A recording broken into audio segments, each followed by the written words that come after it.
Hello everyone, today we talk about the concept of absolute war in the Clausewitzian theory.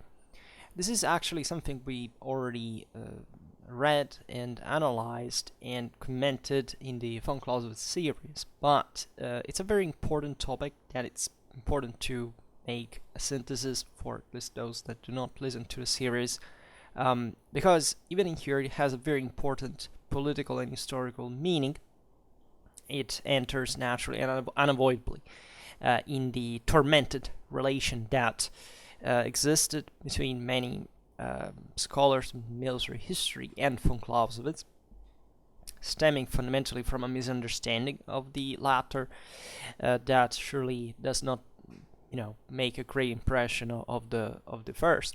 So the controversy is fundamentally based on this concept for which von Clausewitz would think at a certain point it was sort of absolute, read also total war that reminds you much of the video games, but actually something way more serious happening in 1943 as a mass policy of brutal and resistance of absolute annihilation, at least in the intentions, and that therefore has brought to this pretty weak and to and even I can say easy because it embarrasses the mind in a way, but connection at least to the concept of absolute war that is to be found in von Clausewitz. And when I say every once in a while that the critics of von Clausewitz have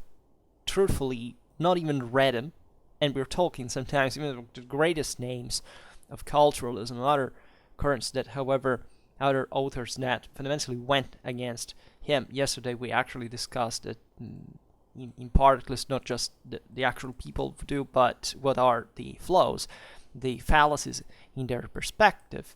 It is instead really the case, and for those who have followed the von Clausewitz series, we have looked at it, right? Not just reiterated it ad nauseum in almost every video of the series. It now has surpassed, I don't know, it's 150, but I don't know. But specifically reading those parts in which the concept of absolute war is explained. So we can start from a simple etymological or philosophical distinction. The adjective absolute, right, in philosophical terms means free from constraints and ties, right? It comes from Latin. So it's devoid of absolutus, which means so you're devoid of constraints, of ties. So in general, it's not something that is to be considered in totalizing terms necessarily, right? Then eventually here the Clausewitzian theory also speaks asymptotically in the sense that yes, indeed an absolute warfare should be something that goes basically at a metaphysical level to be true, to be real, right? Which is something that von Clausewitz, in fact, does not exist and cannot exist, right? But this borderline reasoning, that is to say, bringing a concept to the extreme to make your reasoning on how reality falls not on the extremes, but in the middle, and very often, towards actually the lower end. So the one that goes actually the furthest away from the concept of totality, of absoluteness, by far, and this is also what von Clausewitz explains pretty well, is evidently too difficult to understand. Right? So the etymology is clear. It's from the verb absolvo, which also means, in fact, untie, to free, right? Absolutus omni re means, to be unconstrained from everything, free from everything.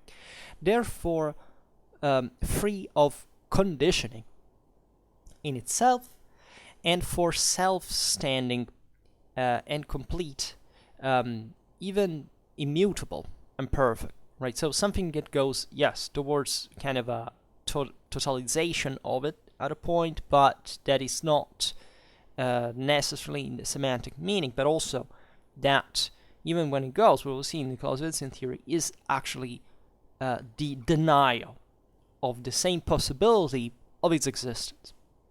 Right. So you understand we're here, the point we're getting to is that fundamentally in the Clausewitzian theory, there is, and we'll see it better also for which reasons, which makes you understand better the distinction, but there is nothing like an absolute warfare. By definition, I mean, the whole concept is developed exactly to demonstrate, as we have seen, that there is no such thing, that you cannot even dare for a moment to believe that there is something like war, let's say pure violence out there in some atemporal, aspatial, apolitical, asocial reality that works and can be maximized in itself. Also, it would create some serious problems, because at that point, von Clausewitz, if I remember correctly, says explicitly, if that was the case, the paradox is that there would be no war, as a matter of fact, because the whole either, if we see it as a brutal clash between titanic forces in the universe, like a dualist thing, the immediacy of this, the void of media, exactly, which this would happen, would make it immediately happening, right? It's like a divine reality.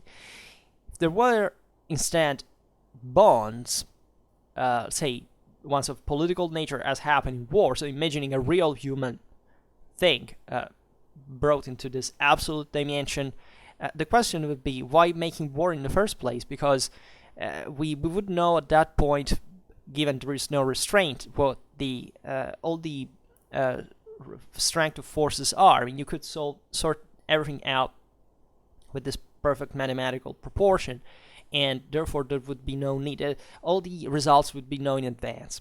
And you understand also how absurd this is in terms of realistic depiction. So I would like to continue sparing you philosophical premises, but in reality it's not possible, because something that maybe I didn't stress, I don't enough, because it's based simply on the text. It's already important to understand what it means. But the Fundkriege is naturally contextualized in a specific reality, right?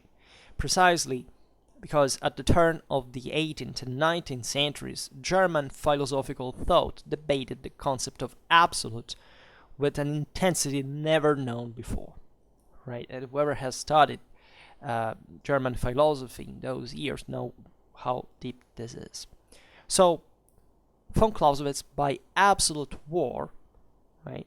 And I quote, "if we can express ourselves so even dialectically speaking, von Clausewitz is telling you this is not the case, right?" He writes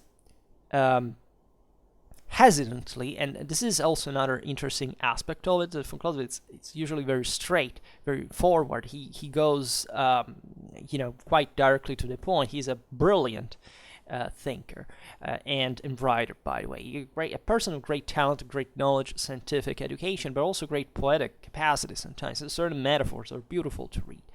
That's a statement in which he is hesitant, because even the idea, this is the meaning he wants to convey, that there can be something like an absolute war, right? It's just a matter, it's even a contradiction in terms for him, right? So he says, if we can express ourselves, so for the sake of always the same pragmatic attitude that he has throughout the whole work, saying, we have to understand each other about what we're talking about. And he writes, in fact, in the book 6 that we'll have to read, this quote means a war. He means a war conducted with the firm will of one or of both contenders. For von Clausewitz, war being a dynamic between two adversaries, have come to a decision.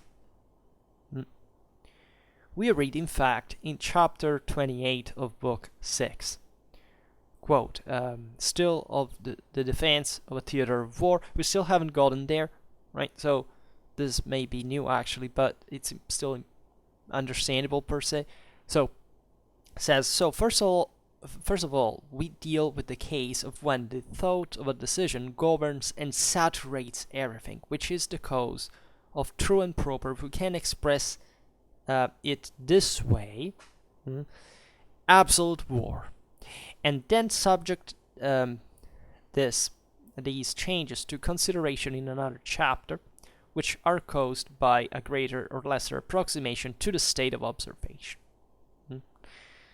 The state of observation during which the two adversaries limit themselves to controlling each other, understood as a non-decisive state of war that lies at the other end of the spectrum of the intensity of the war. Right? So even this passage, you see, a normal person would quote this line, say, okay, well, the guy is obviously into absolute war. He believes in that, right? He's explaining it, right? We have arrived even through, tactical, strategical stuff. The guy actually believes in it. This is really not the case. Once again, is an asymptotic spectrum. For von Clausewitz, absolute war is a hypothetical concept inspired by reasons of military tactics, by the way, of course, not ontological ones, that is, relative to the nature of war itself.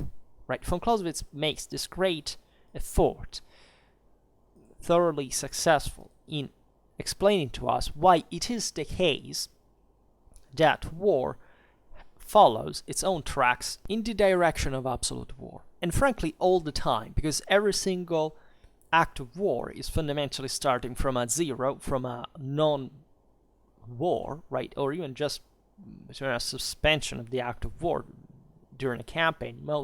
What is happening is not exactly war in the violent concept of it. Just, the armies are marching, resting, whatever.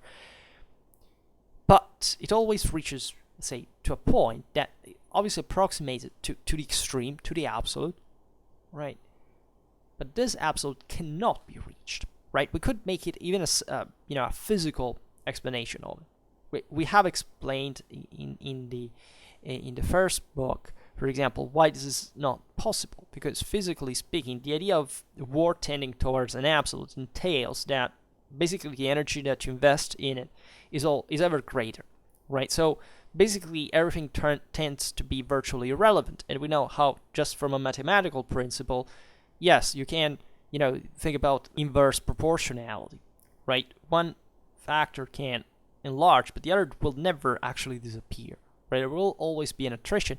And just studying history instead, we see how this dramatic attrition, this dramatic friction that you see all the time, that is not waged just by the enemy, by a force, but a human force, but simply just by the environment, by the temperature, by every single damn thing that can go wrong. And von Clausewitz, actually, the concept of friction spends an incredible amount of time.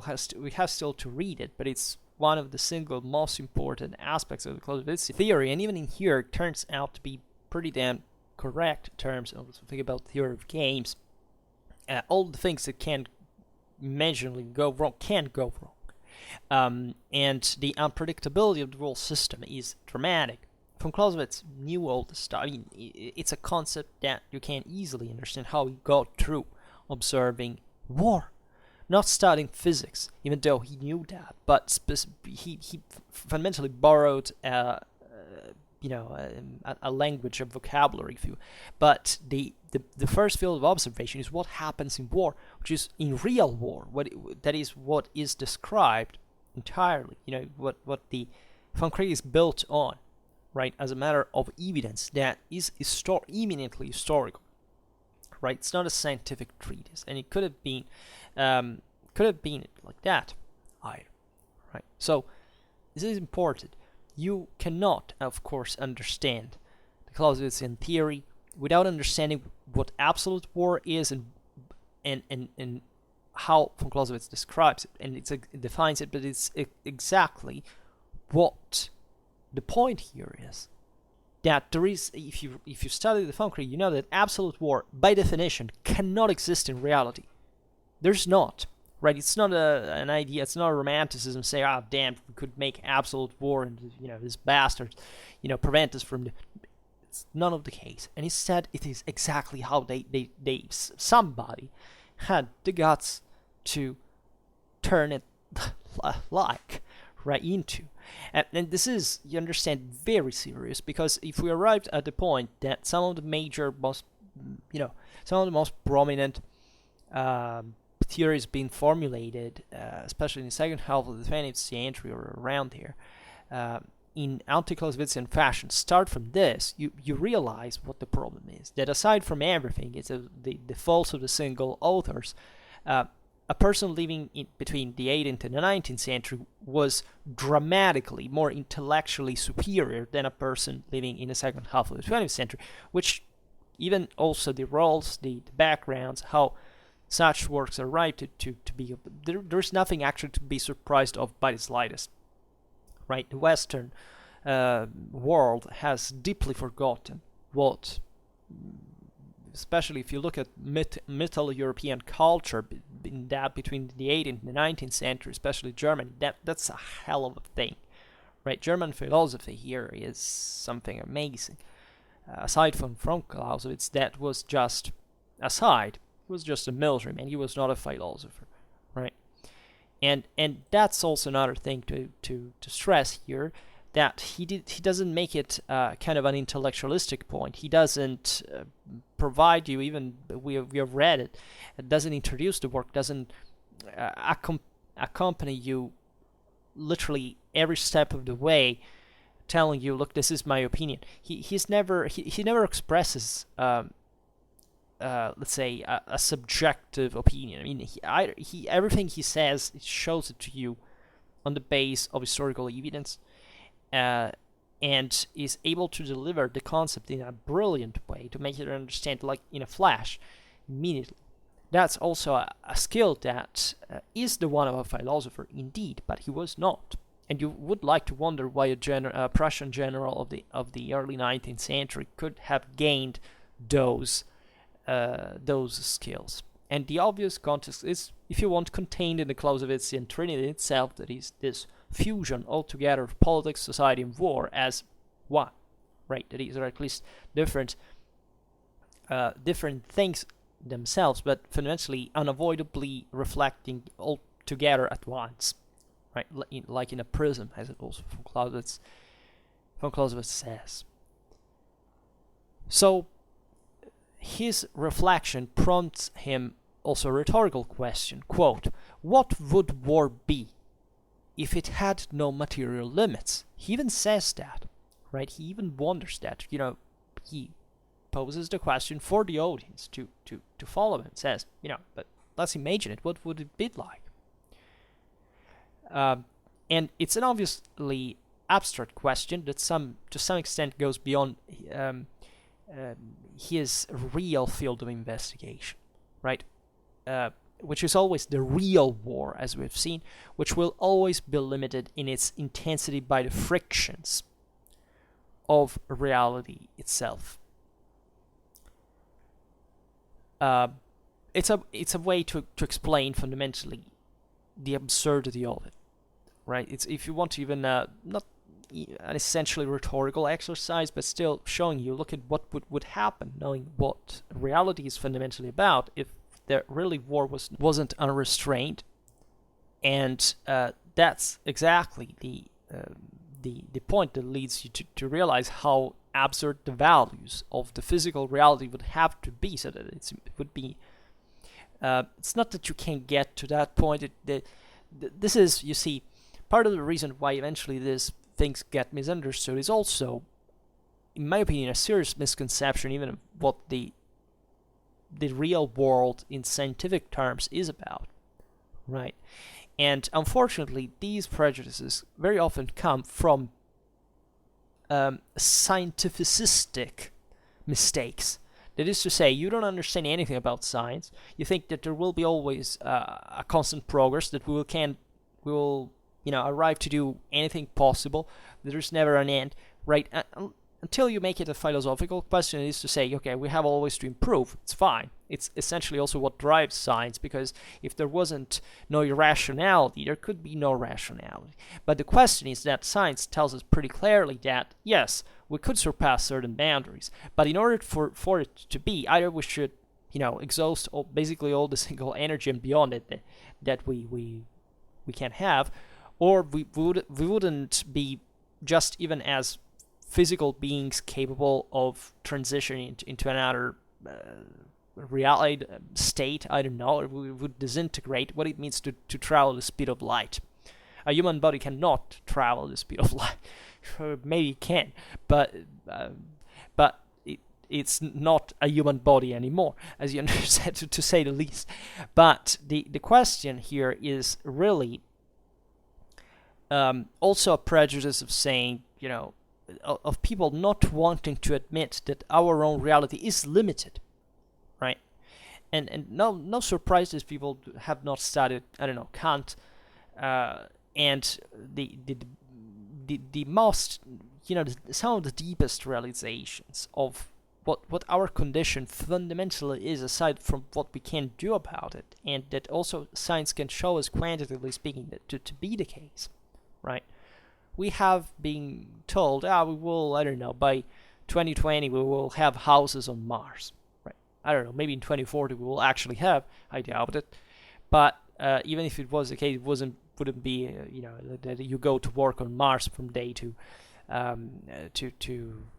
afternoon, like in I don't know, those comics in the 1950s, right? And the reason why it is not the case is not because one day it might not happen, ideal, right? But specifically because we know that it's not going to be the case, right? And for these times being, and for what the broader humanity could be impacted by these changes. So the question here is, how can you go against the physical restrictions? How can you do without the idea that, I don't know, an army slows down when it marches in colder weather, that energies are more quickly exhausted? That's not something you can't really do much about. I mean, even if we found the ways to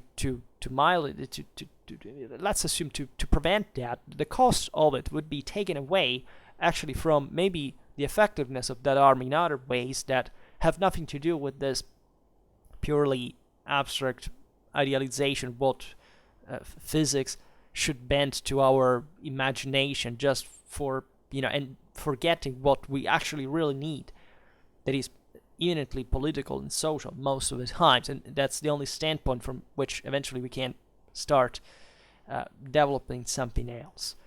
But that's in fact a very serious, lack of orientation, in my opinion, within realities that should be evident to most people, but evidently do not seem like that. So if you tell, von Clausewitz would be one of those people that would make oversensitive kids cry that they can't have what they've been lied to by their parents, saying that everything will go well and everything is fine. Right? Von Clausewitz tells you that there are certain difficulties that objectively in the world of reality you can't do without, and the earlier you cope with that, you accept it in a sense, and the best you can do, the better you can do. That's a deep, mature thought, if you think about it. Thus, what's the conclusion of this? So the question is already presented in the first chapter, as we've seen in the first book of the Weltkrieg, in which von Clausewitz illustrates the forces that would make tend war towards the extreme, and those that instead limit it, which actually serves to explain why war is a political act. Right. So basically, what I was rambling now about is exactly this: that the best way you can have a control on war is to understand what politics is. Right? It's not technology. It's not abstract stuff. Devoid from its concrete field of application.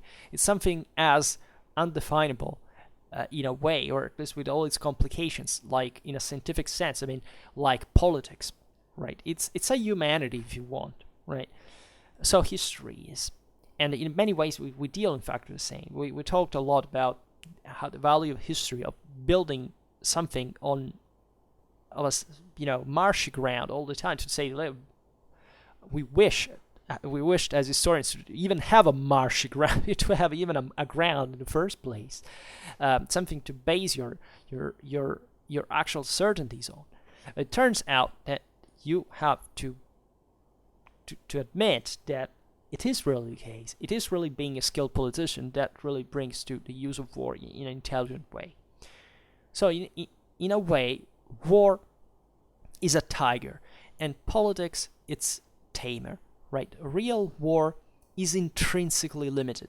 Real war is intrinsically limited, among other things, for example, by politics, chiefly as we've seen, and its purposes, and I stress politics can also decide to unleash the tiger, right? That's why, even yesterday's video, we came up with this very important concept that we have to acknowledge the responsibility that derives exclusively from politics regarding to what war is.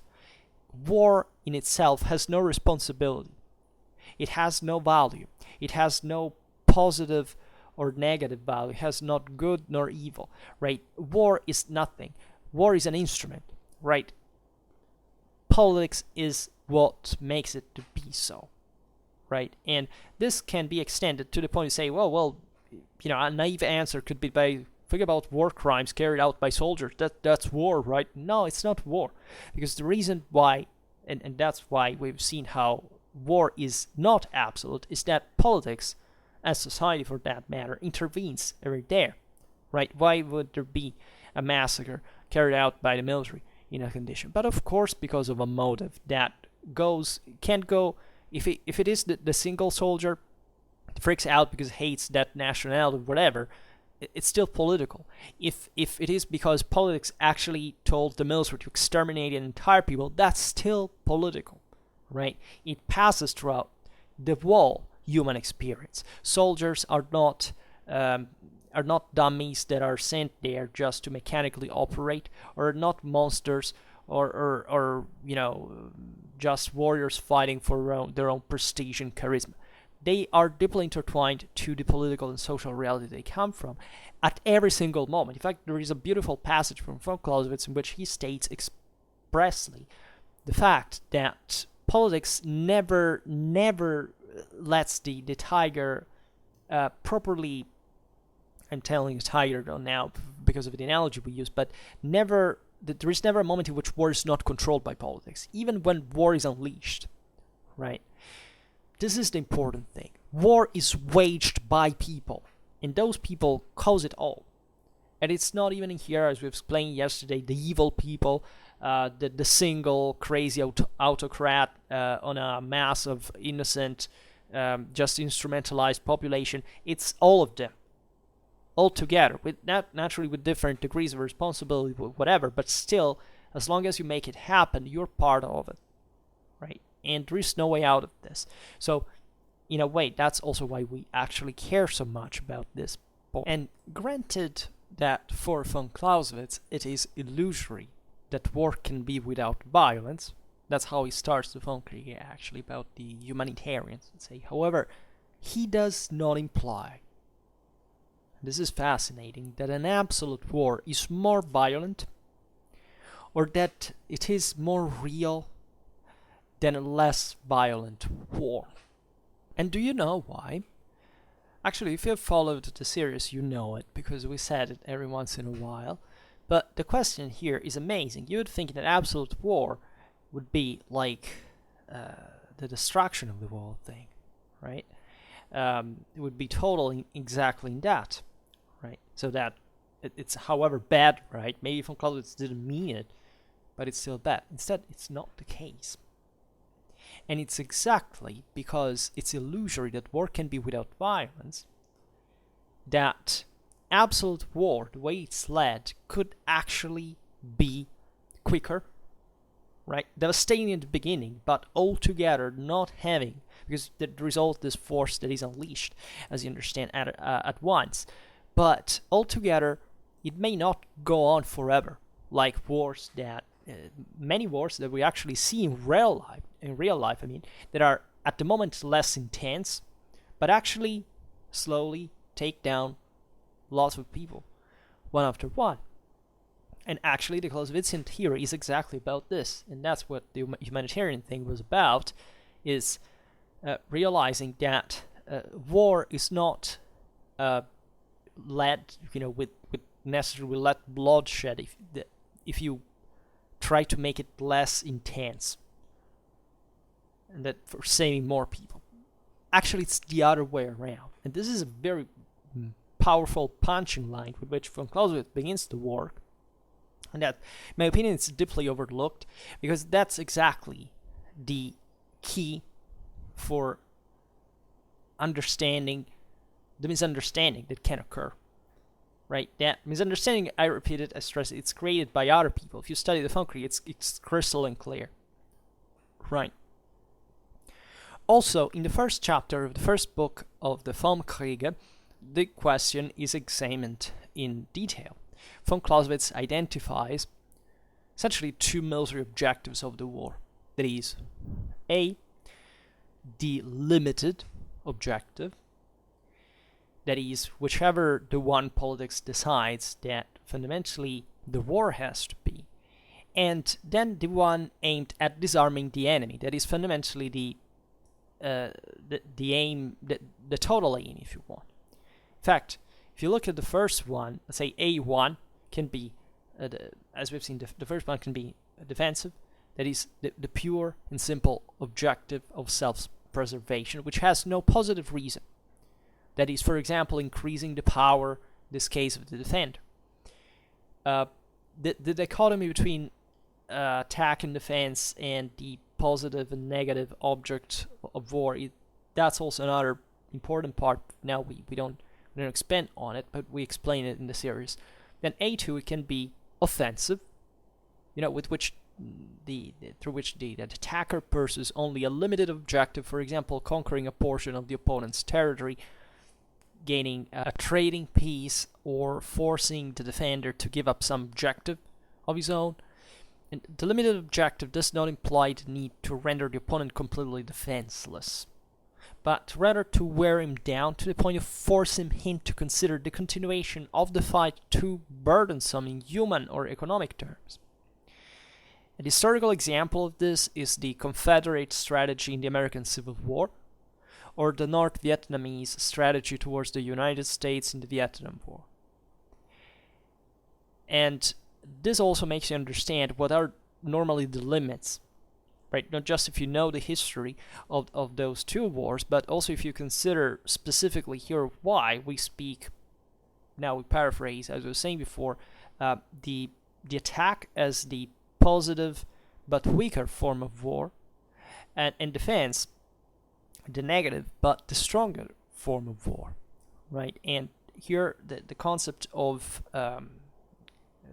initiative is naturally closely implied. There is no way of saying, okay, attack or defense are intrinsically. You would say actually, well, defense then is stronger. That's what we should use more. But von Clausewitz is of another opinion. Better, the thing is on a slightly different plan. He says, between attack and defense, von Clausewitz is fundamentally for attack, right?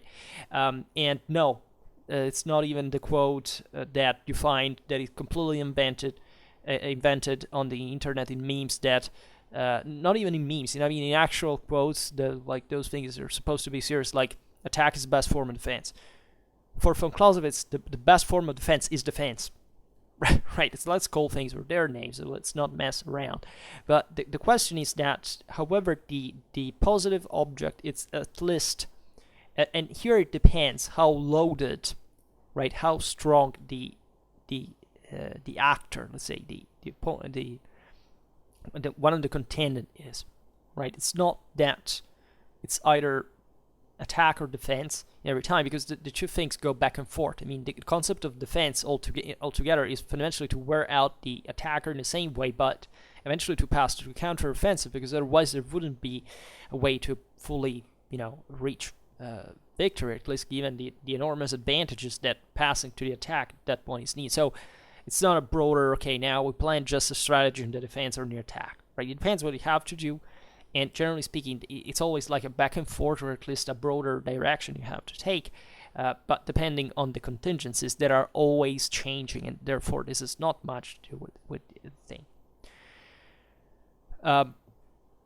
So disarming the enemy, that instead is this fundamentally the main task of war, is disarming the enemy, compelling him to your own will, can be the goal of an attacker, or also the one of a determined defender, in a sense, who intends to completely annihilate the opponent's military capacity, making him unable to continue the fight, regardless of his subjective will to do so.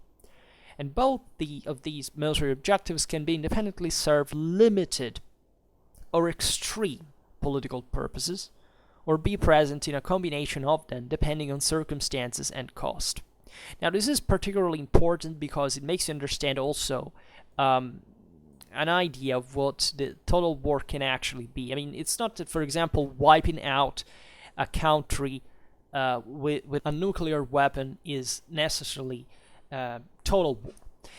Here there is a concept of absolute, as we have defined it before, and relative, that has to do not just with the obvious consequences that, for example, attacking a country with nuclear weapons would bring for the rest of the world, right? Even if that was actually destroying the whole world, because that will impact you in the end, but specifically what are the other guys thinking about you and so on.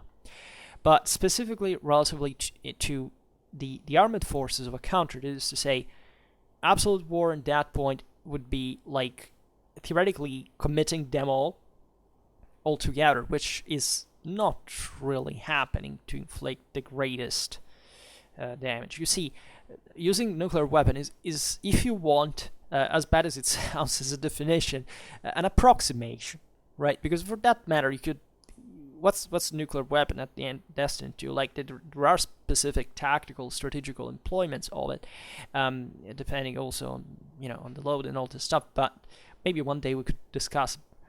But the question is still, it's limited to certain specific objectives, right? That, I mean, in strictly military terms, then eventually will have to have an impact on the politics, so that the guy has to give up at a point. And even in that, there is nothing specifically absolute in nuclearizing a country, literally, right? And even if it's lethal for all its inhabitants, that's still a limited way of what you could theoretically achieve on the scale of extremes, right? It's not to be measured on your on a specific relative thing, but in theory, the all the amount of energy you could ever produce in the blink of an eye, right? Which, even, I know it sounds pretty close to what nuclear weapon employment looks like, but it's not the same. It's not the same by definition. So the concept here is, it's easy to be tricked by, because this problem, actually, I think it's one of the few interpretational problems I had myself at the beginning when we started the series. And I even asked for advice to a professor that I know for it, because he made me get exactly this point, right? That it's not, the concept of absolute warfare is not extreme in the way you could wipe out in relation to the enemy that you have necessarily in real life, because also the concept of enemy is to be defined in a realistic world. Which is your enemy, right? It's not even easy to define. I don't think it's so clear. The enemy may do his best to make you think he's not at a point, and that's how tricky things actually can get. But the question I'm making here is that still the world we live in is dramatically approximated, so that even in our devastating military capacities, we still do not even approach total war.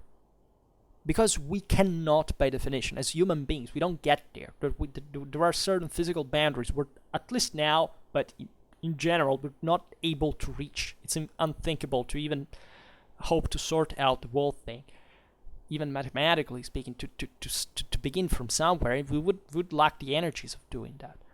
But to make the long story short, in von Clausewitz, there is no dichotomy between limited war. The terms are never really just exposed either, right? In absolute war, absolute form and absolute character of war. The term is used a few times, and especially in Book 8, where, however, the meaning is controversial, We'll get to that point. But between limited and war objectives and extreme objectives, right? So it's something very different. One pertains to what you have, what it takes to crush your own adversary, right? To force him to compel him to fulfill your will, right? And the extreme, and we're still in we're talking about an extreme objective, still, however, in a limited war. So this is important. Do not confuse absolute warfare with an extreme aim, right? The aim can be extreme. It's just an aim, by the way, right?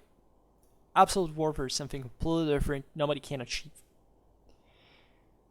That's it.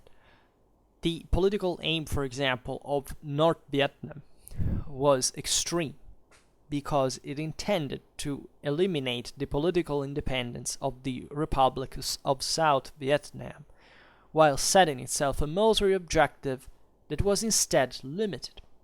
Right? The political aim, of the 1989 American invasion of Panama is also extreme, but achieved by completely disarming the enemy.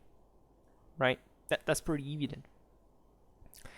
The Cold War, despite extreme political aims, that is, mutual attempt to overthrow political systems, was conducted with limited military objectives. Right?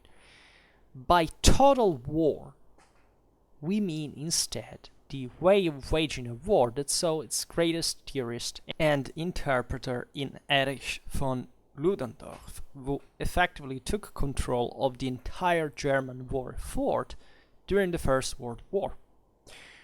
War is defined as total in this sense in brackets because it requires the total subordination, alleged total subordination of politics to the war effort, and that this was a heresy, in fact, for von Clausewitz is demonstrated by von Ludendorff's explicit conviction that he had thrown overboard in one fell swoop all the Prussians' theories. Literally. So that, first of all, makes you understand how von Clausewitz has nothing to do with the German failure in both World War II. That is to say, those wars were lost exactly because von Clausewitz was rejected / misunderstood, right? And literally it. I mean, because the not just the military, but specifically the political mistakes that were done were, of course, so because the people who made them were oblivious of what actually von Clausewitz had taught, right? Which is different from other contexts, also still in German history previously, that instead von Clausewitz brought to happen by the correct interpretation of other people, his own work. So if we adopt this scheme, the conception of total war is not a Clausewitzian concept by the slightest. In reality, however, returning to the Clausewitzian concept of absolute war, quote, when the thought of a decision governs and saturates everything, one always dwells on the degree of intensity of the means used in war, in particular the violent ones which I want to define kinetic, even if they are not exclusively kinetic, but also the breadth of the range of means used in war suits the very definition of absolute, which can be defined as such to the extent that violence is always present even in the state of simple threat, or that there is the presence of a kinetic factor. Now, this point is particularly important because, in spite, as we have seen,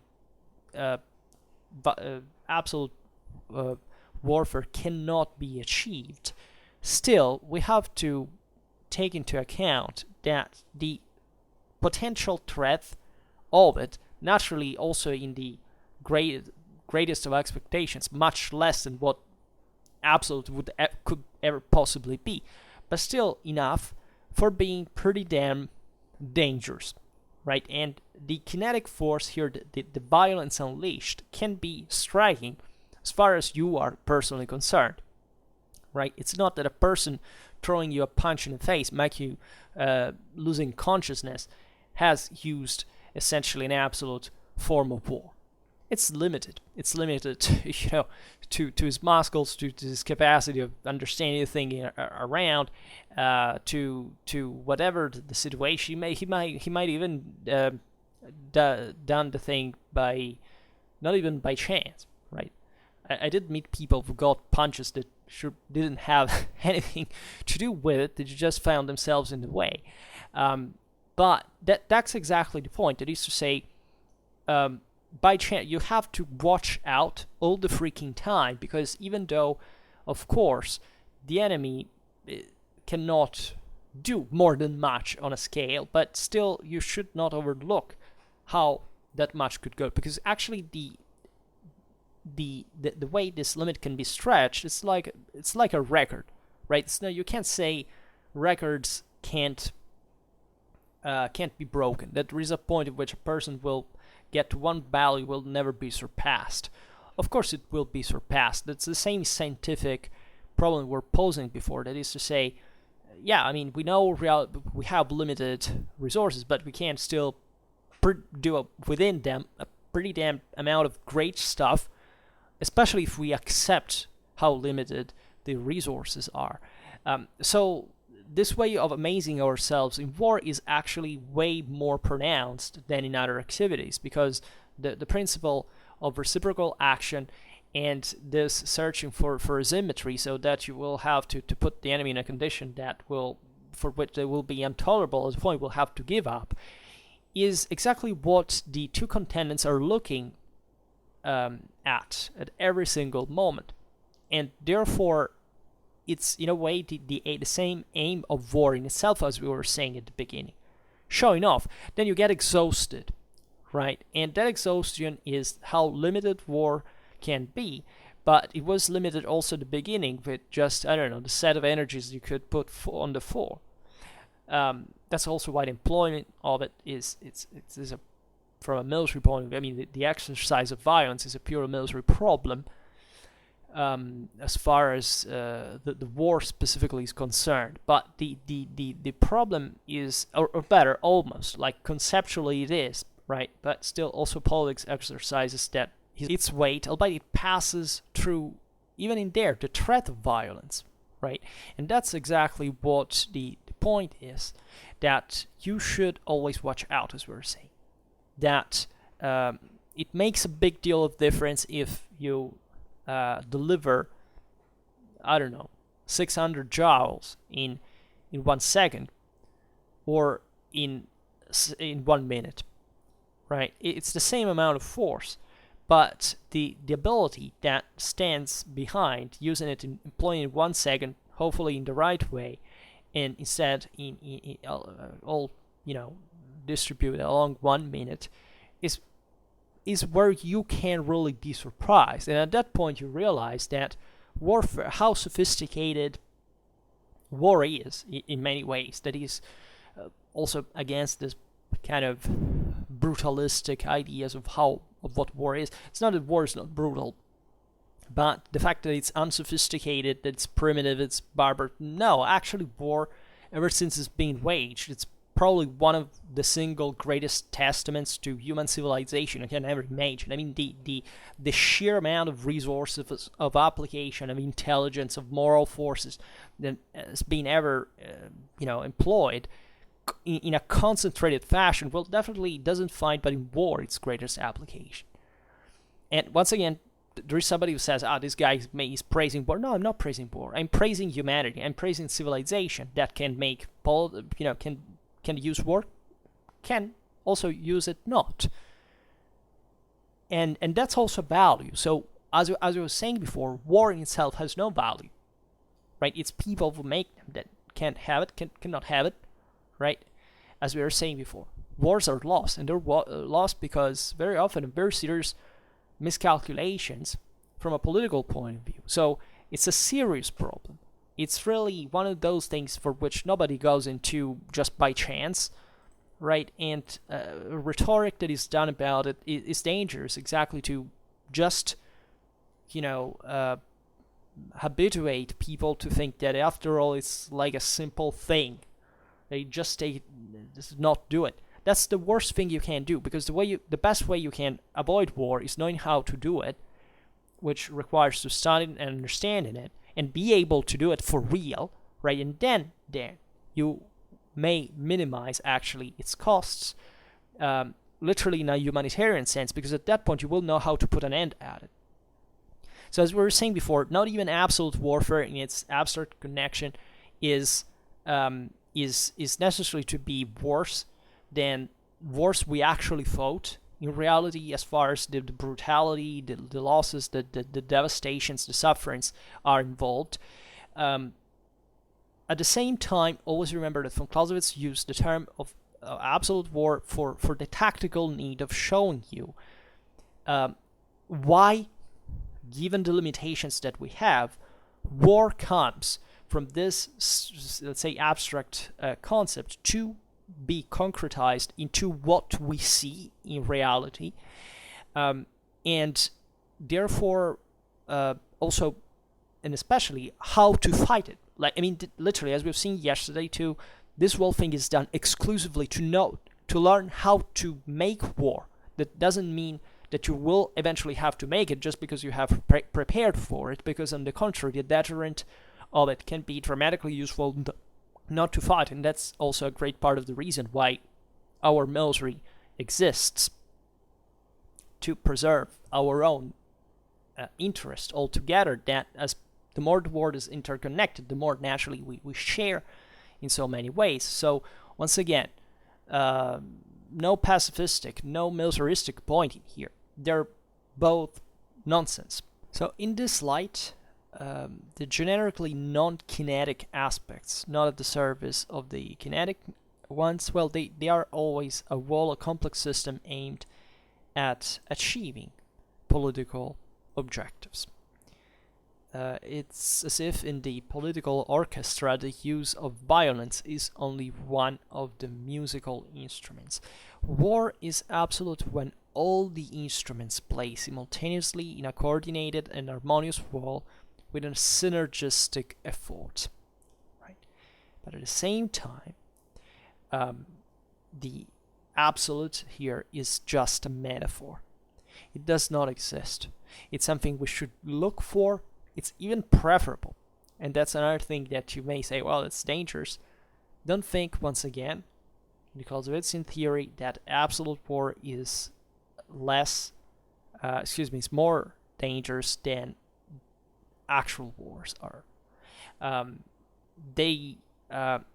don't know, to be a resolute person sometimes tells you how that's a good thing you can relate to. How many things you can achieve with a more determined, straightforward attitude than just saying, maybe things secure are not undecided. You lose with the latter so much with what you can. And maybe you hurt yourself, maybe you even hurt other people. Instead, if you're straightforward, if you say you're loyal, you're honest in many ways, you get straight to the point, and you get what you want. And it gets better for the others, for you, right? This doesn't exclude it can actually evolve into something more. But at least if it happens, it's clear. You don't have to start scoping the terrain, trying to imagine what will happen if we're not. So this may be an interesting parallelism in daily life to how to behave really relatively to these matters, and how to also understand how important the use of even a threat of a direct capacity of action that is evident to those you are essentially waging it in a sense is important in order to achieve your goal with less casualties from your side, but also from the enemy side. I don't think this is just the, absolute warfare as long as you win, so we can exterminate everybody, but you stay. No. It has really. Von Clausewitz is very clear in this. Von Clausewitz doesn't say you have to exterminate people. I mean, he says the way wars are fought, that's how it happens. But the objective of the war is not exterminating everybody, right? It passes through it, but the measure in which it passes is subordinated to the capacity in which you are able to compel the enemy to fulfill your will. That simply means to surrender and to remain disarmed, which is a very different thing from killing. So that's also another very important reminder as far as the Clausewitzian theory, is concerned, right? So this is really crucial in many ways. And for now, I think we can stop it here, right? This synergy, this coordination is really what all war should be about. And don't think that this wasn't actually obtained, let's say, in a specific way. Like, I mean, the synergy, for example, of all arms. Think about Hannibal. So the first one. Anyhow, I hope that you enjoyed this video. If you did, please share it. Otherwise, leave a like or subscribe to my channel if you're interested in my upcoming content.